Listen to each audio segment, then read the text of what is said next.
Yuk, welcome back guys di channel Just Luckman ya. Di video kali ini kita akan kembali mereview HP ya yang akan muncul bulan Maret ini atau rilis bulan Maret ini di Indonesia ya, yaitu Realme GT Neo 3. Nah, sebelum kita mulai video reviewnya, alangkah baiknya jika kalian like, share, dan subscribe. Tombol subscribe ada di pojok kanan bawah agar membangun channel ini menjadi lebih baik lagi, oke? Tanpa panjang lebar, langsung kita mulai saja video reviewnya. Let's go. Nah, seperti yang kalian lihat ini Realme GT Neo 3 ya. Ini akan rilis di Indonesia pada bulan Maret ini, yaitu Maret 2022, entah itu akhir atau pertengahan ya, sekitar Maret. Nah, kabarnya Realme GT Neo 3 ini membawa chipset yang skor benchmark atau skor performanya itu lebih tinggi daripada Snapdragon 8 generasi pertama. Nah, apakah benar seperti itu? Kita sudah memiliki websitenya untuk benchmark juga, nanti kita perbandingkan sendiri ya. Tapi sebelum itu kita akan review dulu luar-luarnya ya. Di sini dapat kita lihat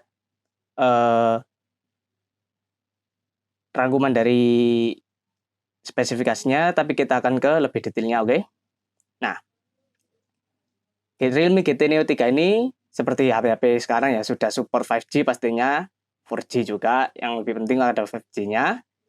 Nah, ini launching date-nya 2022 Maret ini, meskipun tidak tertulis ya. Nah, desainnya atau HP-nya ya, ukuran HP-nya itu panjangnya 16 cm atau 164 mm, lebarnya 76 mm atau 7,5 cm, tebalnya 8 mm atau 0,8 cm ya. Sekitar itu. Seperti HP-HP lainnya dan dengan berat 203 gram ya, standar. Mungkin beberapa ada yang lebih ringan seperti 180 gram, jadi ya ini lebih berat sedikit lah, tapi nggak kerasa istilahnya. Nah, SIM-nya dual SIM ya, pasti dual SIM nano. Nah, materialnya, layarnya sudah dilengkapi dengan Gorilla Glass ya. Frame-nya aluminium dan juga belakangnya glass. Jadi depan belakang glass dengan bodinya itu aluminium atau logam ya.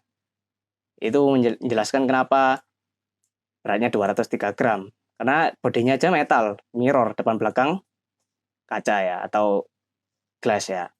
Nah, warnanya bisa dilihat di sini ada gray, white, blue sama lainnya, nanti sesuai peluncurannya bisa kalian memilih sendiri lah ya. Nah, ini untuk fitur lainnya, layarnya juga dust and water splash protection, tahan debu dan juga tahan cipratan air ya. Cipratan ya, bukan tahan air ya, cipratan air. Jadi kalau masuk ke air ya sama aja. Masuk dari sela-sela HP-nya, cuma tahan cipratan layarnya loh ya ini. Jadi nggak bisa nyemplung ke HP lah istilahnya. Ya. Untuk displaynya sudah AMOLED ya, bukan Super AMOLED ini sepertinya. AMOLED, masih AMOLED. Tapi AMOLED sudah bagus lah untuk HP. Meskipun belum super. Nah, size-nya dari ujung ke ujung diagonal 6,6 inci standar. 85% screen to body ratio. Nah, resolusinya 1080 kali 2400. Standar lah untuk HP-HP seperti itu ya. Dengan perbandingan 20:9. Nah, pertahanannya juga screen protection-nya sudah pakai Corning Gorilla Glass standar. Nah, refresh-nya sampai 120 Hz. Jadi nonton film, YouTube, main game. Nah, santai mata ini sudah 120 fps ini sudah. Oh. Nah, performanya ini masih pakai Android 11, bukan masih lah ya. Sudah pakai Android 11 karena Android 12 masih beta dan belum meluncur fullnya. Pasti bisa, HP-HP baru kan, pasti bisa di-upgrade ke Android 12 kalau dari Android 11. Tuh. Nah, ini dia chipsetnya yang kita cari-cari. Dimensity, oh ini 800, seharusnya 8100 5G. 6 nanometer ya. Nah, di sini katanya Dimensity 8100 itu skor performanya lebih baik daripada Snapdragon 8 Gen 1. Mari kita coba langsung lihat aja di websitenya ya. Snapdragon 8 Gen 1 dan juga Dimensity 8100. Nah, untuk CPU performanya single dan multi core, performa CPU-nya Snapdragon mengungguli 8100 dengan skornya 90/85. Nah, untuk gaming performance atau performa gaming, Snapdragon juga masih mengungguli. Perbandingannya jauh tapi yang sekarang 99/78. Untuk baterai konsumsi atau paling efisiensi mana? Snapdragon masih paling efisien.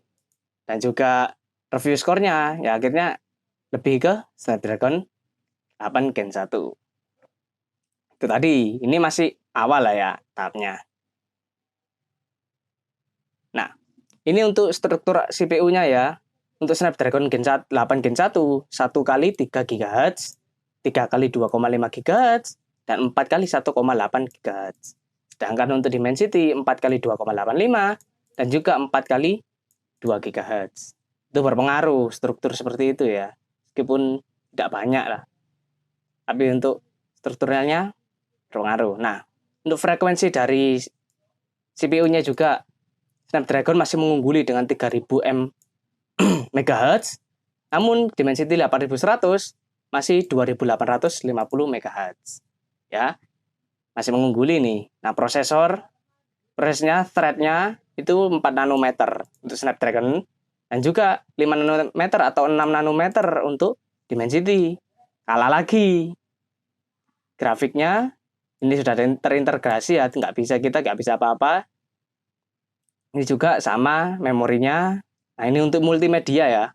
Snapdragon 8 Gen 1 maksimal resolusi yang bisa ditampilkan dari kekuatan chipsetnya itu tadi. Ini maksimal 3840 2160. Ya, 2K lah istilahnya. Nah, sedangkan ini Dimensity maksimal 2960 kali 1440. Ini 2K dibandingkan 1440. Ya, kalah jauh lah ya. Untuk video capture-nya juga lebih bervariasi dan juga lebih kuat dari Snapdragon, yaitu 8K 30 fps dan 4K 120 fps. Sedangkan untuk Dimensity maksimal 4K 60 fps. Nah, video playback juga memainkan video sama 8K 8K 30 fps dan juga 4K 120 fps, sedangkan Dimensity cuma 4K 4K 60 fps. Nah, tadi sudah bisa lihat ya. Nah, untuk konektivitas, mungkin informasinya belum banyak karena HP-nya aja belum rilis lah ya. Nah, ini yang mengungguli dari konektivitas, support Bluetooth-nya yang mana? Nah, Dimensity support Bluetooth 5.3, lebih tinggi daripada 5.2, itu nambah lah istilahnya. Nah, kan. Nah, untuk ini vote ini ya, vote-nya orang-orang ini. Kita nggak bisa. Nah, dari situ kita bisa menyimpulkan bahwa dalam benchmark itu skor performa bisa kita lihat sendiri dari pengambilan video, memainkan video, performa gaming, performa CPU, dan juga terakhir tadi apa? Max resolusi tadi. Itu yang menang ya jelas yang Snapdragon 8 Gen 1 daripada Dimensity 8100. Nah, kita sudah bisa lihat tadi ya. Tapi kabar yang beredar saat ini, skor performa itu lebih menang ke 8100. Tapi kita bisa lihat sendiri ya tadi ya. Nah, itu tadi akan CPU speed octa-core 8 inti 2 kali 24 GHz, 6 kali 2 seperti tadi sepertinya. Lalu ini GPU, grafiknya Mali G68 MC4 sudah terintegrasi, kita nggak bisa apa-apa. Nah, external memory tidak support, jadi nggak support SD card atau micro SD. Jadi buat kalian yang mau nambah penyimpanan, beli SD card eksternal itu nggak bisa, nggak ada slotnya soalnya. Itu masalahnya. Nah, ini RAM-nya 8 atau 12. Ya. Storage-nya 128 dan juga 256. Jadi 8128 1256 ya. Itu. Untuk kameranya triple kamera boba ya, dengan kamera utamanya 108 megapiksel wide, 8 megapiksel ultra wide, dan juga 5 megapiksel makro atau telefoto. Biasanya untuk yang makro atau telefoto itu sekitar 2 megapiksel atau 3 megapiksel kecil pokoknya. Tapi ini Ini cukup besar ini daripada yang di pasaran sekarang, di pasaran lah ya. Dan juga kamera fitur ya standar. Nah ini videonya 4K 30-60 fps seperti tadi ya, 4K mentok, 4K 60 fps.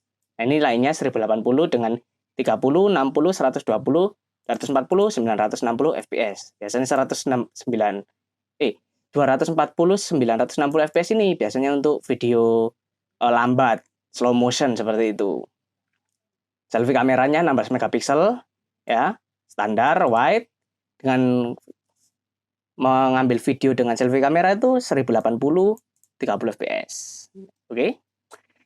Baterainya 5000 mAh, lithium polymer non removable standar, dan juga support fast charging baterai. Biasanya baterai 5000 mAh itu butuh waktu sekitar, tergantung watt-wattannya lah ya. Kalau standar itu sekitar 0 sampai 100 itu 30 menit sampai 40 menit sekitar itu. Bahkan ada yang kurang daripada itu ya, tergantung watt chargingnya juga. Nah ini loudspeaker, ada speakernya, cuma nggak ada audio jacknya, jadi nggak bisa nempelkan earphone, headphone yang ada kabel 3,5 mm jacknya, soalnya nggak ada portnya. Nah, itu salah satu minusnya ya ini. Jadi terpaksa pakai speaker aslinya atau Bluetooth. Ya bagaimana lagi itu loh. Ya. Untuk konektivitasnya juga biasa, WiFi, Bluetooth, GPS pasti. Nah NFC sudah support, infrared ini sudah support. Biasanya infrared itu untuk kamera ya, sensor kamera atau lainnya. Charging port USB Type-C, standar USB on the go, sensornya fingerprint, acceleration, gyro, proximity, dan juga kompas, standar. Nah itu tadi. Nah untuk di harga kita cari di dolar ya, 500 euro atau ekuivalen 590. Jika 260 euro itu 4 juta, mungkin 500-nya 2 kalinya ya, itu sekitar 7 sampai 8 juta. Oke. Jadi kita summary aja. Realme GT Neo 3 dengan harga sekitar untuk di Indonesia nanti ya mungkin 7 sampai 9 juta dengan chipset ya yang sekelas Snapdragon 8 Gen 1, meskipun performanya sedikit kurang tapi hampir seperti itu ya.